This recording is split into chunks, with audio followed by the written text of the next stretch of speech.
Lanester en violet prend très rapidement les commandes du match avec 3 buts d'avance au bout de 2 minutes 40 de jeu. Les Pouzaugeais s'accrochent jusqu'à revenir au score 6 partout dans le premier quart d'heure.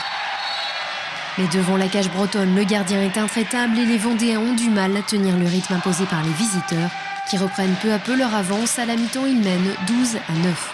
C'est serré, même s'il y a un avantage de 3 buts pour les Lanester, c'est quand même serré. Je suis pour Pouzauges évidemment parce qu'on est de Vendée, donc on est pour Pouzauges, donc j'espère que ça va le faire. C'est un bon match, mais l'équipe adverse elle est assez forte, donc ça va être un match très serré. Il a la nette domination au départ de l'équipe de Lanester, ce qui est un peu logique vu le niveau, et Pouzauges est bien revenu quand même. Alors, avec un petit peu de chance, il devrait passer. Allez Pouzauges!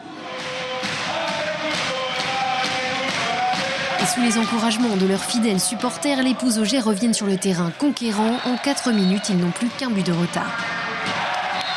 Mais comme lors de la première mi-temps, le score joue à l'élastique, à la 16e minute, Lanester a repris une avance de 5 buts. Rien n'est perdu pour autant et les Vendéens bien organisés en défense reviennent une nouvelle fois sur leurs adversaires. David Gelot offre le but de l'égalité, 24 partout à 40 secondes de la fin. Les Pouzaugeais tiennent bon jusqu'au buzzer final. Le match va alors se conclure au tir au but.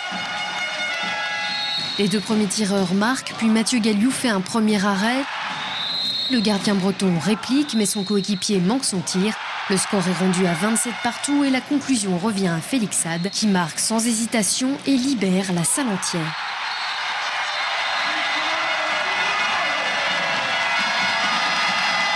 Une belle victoire au terme d'un match serré qui n'est pas sans rappeler celui du 3e tour de la Coupe de France l'année dernière face à Mainvilliers-Chartres.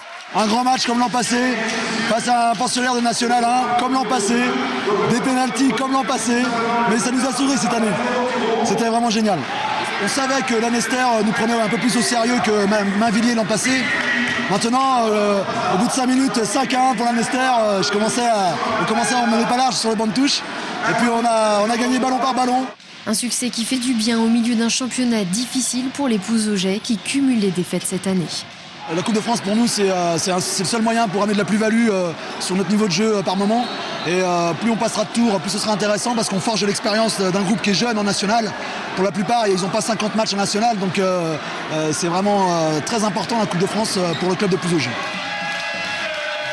Une Coupe de France qui permet aussi à la salle de l'Étoile de vibrer et de fêter comme il se doit ce tour de force des handballeurs Pouzaugeais.